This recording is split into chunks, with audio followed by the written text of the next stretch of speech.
Hello bookworms! Today I'm going to be sharing my February TBR with you. I did a pretty good job of sticking with my TBR in January, except that I ended up getting a new book and then kind of went off the rails a little bit. So there are some books from my January TBR that I am hoping to read this month that I didn't get to. And then I also have a bunch of books planned for February that I'm really excited about, and I'm going to talk about those ones now. So first up is The Vanishing Half by Britt Bennett. I talked about this one in my books to read in 2021 video. I'm actually already doing a good job when it comes to that list. I've read 2 of the 12 books that I had planned, and I actually have 2 of the 12 books on this TBR as well. So perhaps we're turning over a new leaf in 2021 and this list is no longer cursed. But this is a literary fiction book. It follows 2 sisters. Both of them are Black, but one of them is white passing, and they both have a very different relationship with their identity. The sister who is white passing gets married to a white man and has white passing children, and she does not speak at all about her past or the fact that she is Black. I don't think her husband even knows that she is either. And then the sister who has darker skin lives with her Black daughter in a southern town, and I believe that the children of the twin sisters end up meeting, and then I don't know if that's where the story starts. I don't know because I haven't read it yet. But basically it's a family story, and it's going to be exploring race and gender, and it sounds like it's going to be great. It was on a ton of best of lists last year, and I'm personally really looking forward to reading this one. And then while I am talking about books that are on my 2021 TBR, I'm also planning on reading Unlocked by Shannon Messenger this month. This is book 8.5 in the Keeper of the Lost City series. I've been talking about this series on my channel for a long time because there are 8.5 books. So I think I read books 6, 7, and 8 during my booktube hiatus, so I didn't necessarily talk about those, but wow. Legacy was like the best book in the series so far. I did talk about that one in my best books video. I'm really excited to get back into this world, to get more of these characters, and to see like the whole field guide to the world. This was intended to be a novella, and it looks extremely thick, but the novella is only a portion of this book. The beginning is like just an overview of the world and the mechanics and maps and all that kind of stuff. So I'm excited to get like all of that extra content, and I think this will be a super quick read, and I'm very excited for all of the Keith moments. The next book that I want to read is The Midnight Library by Matt Haig. I hate that I can't take this sticker off, but anyway, this is another one that has gotten a lot of buzz recently. It follows a girl named Nora, and she ends up finding herself in this library that lets her, it's called the Midnight Library, obviously. It lets her live out her life in all of like the different paths that she hadn't actually chosen, and it just sounds like a really interesting examination of choice and of the paths not taken. When she's in this library, she also has the opportunity to undo mistakes that she's made and to change paths. So she's ultimately trying to like craft her perfect life by going through all of these different doors that she didn't necessarily choose to begin with. But I would imagine that it kind of changes things and messes things up in ways that she wasn't expecting. And the synopsis says that before time runs out, she's going to have to answer the ultimate question, which is what is the best way to live? I like the idea of examining the power of choice and how things that might seem like a mistake could lead you somewhere that's actually really important in your life. It sounds like it's going to make me think, and I'm quite excited to read it. Then I'm going to be reading Kingdom of the Wicked by Kerri Maniscalco. I love Kerri Maniscalco. I loved her past series. I'm really excited to read this series, and I've also gotten so much more hyped for it because I feel like every time that I've mentioned it, so many people have commented and been like, oh my god, that book was so good. I can't wait for the next book. So you guys have gotten me really excited to finally read this one, but it's an Italian-inspired fantasy following sisters who are witches. One night, one of the sisters does not show up for dinner, so her other sister Amelia gets really nervous because she doesn't know why she wouldn't be there, and then she ends up finding her sister's body like desecrated beyond belief. So Amelia sets out in order to get revenge on her sister's killer, but in order to do so she's going to need to use some dark magic that hasn't been used in like years, and it just sounds like it's going to be excellent. Kerri Maniscalco is so good at writing that dark and gritty element into books if you've read her Stalking Jack the Ripper series,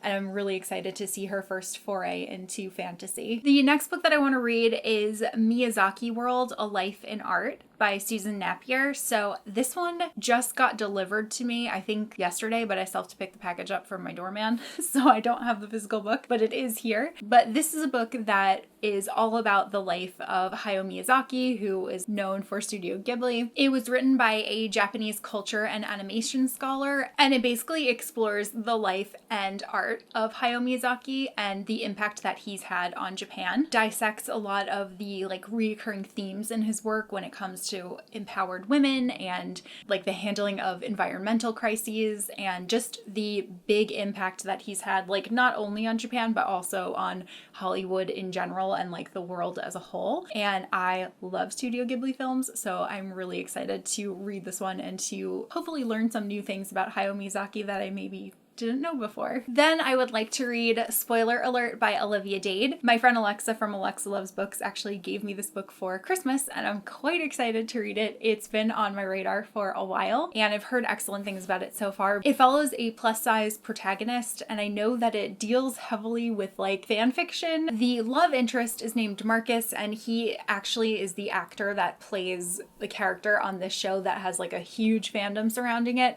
but he also secretly writes fan fiction about the character in like online forums, and through there he's met this girl that also writes fan fiction, and they've become really good friends online. But they end up having like a publicity stunt once the girl decides to stop separating her fan fiction from her real life, and she like makes cosplay and she's putting it all out there on Twitter, and she gets the opportunity to go on a date with this guy, the actor. Turns out obviously they already have like kind of a relationship because they've been talking anonymously online, but I think only the guy knows.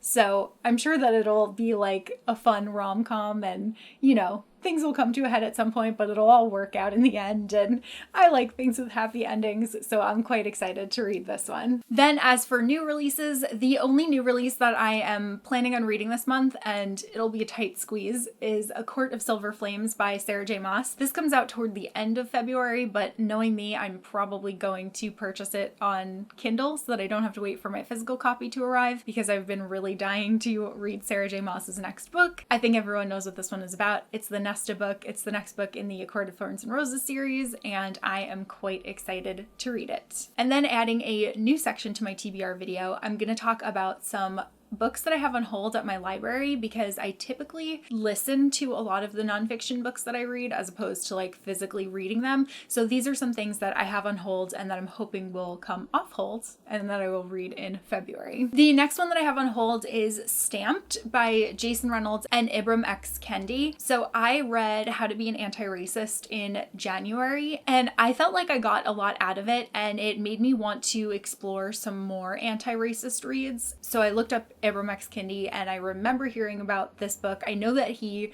wrote Stamped from the Beginning, which is like a much longer version of it, but Stamped is the one that he did with Jason Reynolds, I believe is more of an abridged version. So I wanted to listen to this one, and then I might end up listening to Stamped from the Beginning as well eventually. So I have this one on hold. It actually, like, part of the reason is because I was able to get it sooner than Stamped from the Beginning. I'm like pretty close to being next on the list, so I should have the opportunity to listen to this one soon. Next, I also want to listen to Silent Spring by Rachel Carson. This was a pretty revolutionary book when it came to environmental issues in the world. It kind of sparked the whole like environmental movement, and it actually changed a lot of the laws that we had in place about the environment. So it's had like a really positive impact, and it's really brought a lot of attention to the things that we as humans are doing to like destroy our world. This is kind of like an environmental classic, and I feel like I don't have as much knowledge on the subject as I would like to.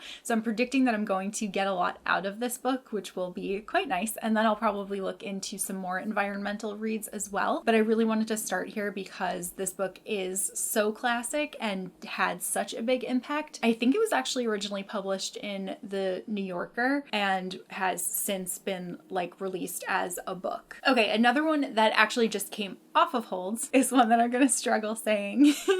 It's Shit Actually by Lindy West. I typically don't curse on my channel, so that's why I'm like, it's weird to be saying that while there is a camera in front of me, but it is the title of the book, so there we have it. The subtitle of this is that it is the definitive 100% objective guide to modern cinema. Lindy West is a writer for the New York Times, and in this book, she looks back at iconic movies from the past 40 years. Some of the books just mentioned in the synopsis include like Twilight and The Lion King and Love Actually, Forrest Gump, Honey, I Shrunk the Kids, The Notebook. So there's quite a range of movies that she's going to be examining in this book. And I believe it's supposed to be humorous. And it also examines whether these movies like hold up in present day or not. So it sounds like it's going to be interesting, something different, and I'm excited to read that. Those are all of the books that I have on my TBR for February. Let me know what it is that you are planning on reading. Let me know if you read anything that I mentioned. That is all that I have for this video. So I will see you guys soon in a new one. Bye!